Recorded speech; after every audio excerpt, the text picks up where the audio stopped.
Okay, welcome to another Orbiter 2010 video, and this video is going to be pretty short. I just want to show a add-on that I downloaded today, and I thought it was just like one of the coolest things that I've seen in a long time. Now you'll notice that I have my webcam off, and that's for good reason.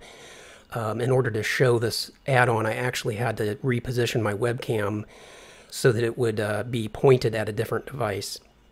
And let me go ahead and turn the webcam on now so you can see what I mean. Okay, that's with the webcam on, and I've got it basically covering the whole, the whole heads-up display area. What you're looking at, and let me just touch the screen real quick just to make sure that it doesn't, time out and go into power save mode. What you're looking at is my tablet. It's just an Android tablet, and on that tablet I'm running a web browser, and that web browser's full screen. And it's connected to Orbiter. So I have the ability to just reach over and touch, like if I want to turn on the APU, I can just press the APU button and you can see the APU coming online. If I want to retract the landing gear, gear up. Touch that button. If I want to extend the radiator, give it gear up and locked. Reach over and touch the radiator. And this is very cool because it gives you another way to interact with Orbiter, instead of using keyboard shortcuts all the time, which, that's not exact. You don't really get that sense of immersion when you're using keyboard shortcuts and mouses and things like that. So I thought this was very cool. It's completely customizable. The page that you're looking at is just plain HTML. And I'm not a big HTML guy, but I was able to go in and kind of edit the HTML file and change things around a bit more to my liking. By default, there are also a set of commands for the airlock controls, but I didn't really feel like the airlock controls were terribly useful for me. So I just wanted to have the spacecraft and then the normal, prograde. Like if I just press prograde, now we're going to the prograde position.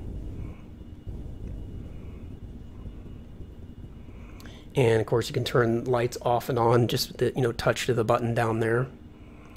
So that's basically it. Hopefully you can understand, why this is kind of cool. If you could imagine mounting a tablet next to your computer. Let me turn the APU off.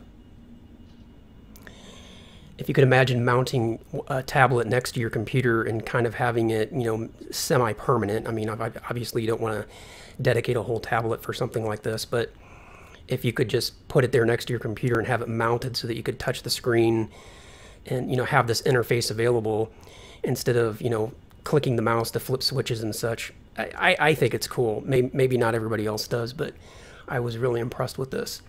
And I'm also really impressed with the flexibility that it has. I would really like to see somebody develop a custom HTML page for the what's it called? Drawing a blank here, for the Aerofreighter. Because I really like the look of the Aerofreighter. In fact, we can actually jump into one of the Aerofreighters because I've got a whole bunch of things loaded in this scenario. So I was kind of thinking, when you're in the Aerofreighter, if you kind of position your camera almost like that, it basically almost looks like, it should be part of Orbiter or something. And that, you get the idea. And then instead of clicking around with your mouse and keyboard, you can actually physically touch a button on your touchpad to make it, do what you want it to do. So to make this work well with the Aerofreighter, there would be some, maybe some additional functionality from these panels over here for cargo management and all of that type of thing. And I think you can also have like multiple pages. I was thinking for, even for the XR2, because when you're dealing with touchscreen, you want the buttons to be pretty big. Even the nav, beacon, and strobe, even those are kind of small. They're not tiny, but you can see my finger, compared to the button, it's not huge. I mean, this button isn't very big, but kill rotate, for example, is really easy. So I was kind of thinking, you could have like a starter page, and and that page would say, okay, and click this page to go to, you know, your kill rotation prograde, and have all those buttons be fairly large, and then you could go back, and then you could have all your spacecraft functions like APU, radiator, gear, retro on another page. That would just simply so the buttons could be larger. And then for the Aero Freighter, you know, you could have a whole set of pages to manage all this stuff down here. And I just think it would be pretty cool to have that, you know, have a couple of touchpads or maybe one touchpad and just have that extra level of immersion. So if you liked the video, please hit the like button down below. If you didn't like the video, hit the don't like button. Subscribe to the channel if you're not already subscribed, and I will see you in the next video.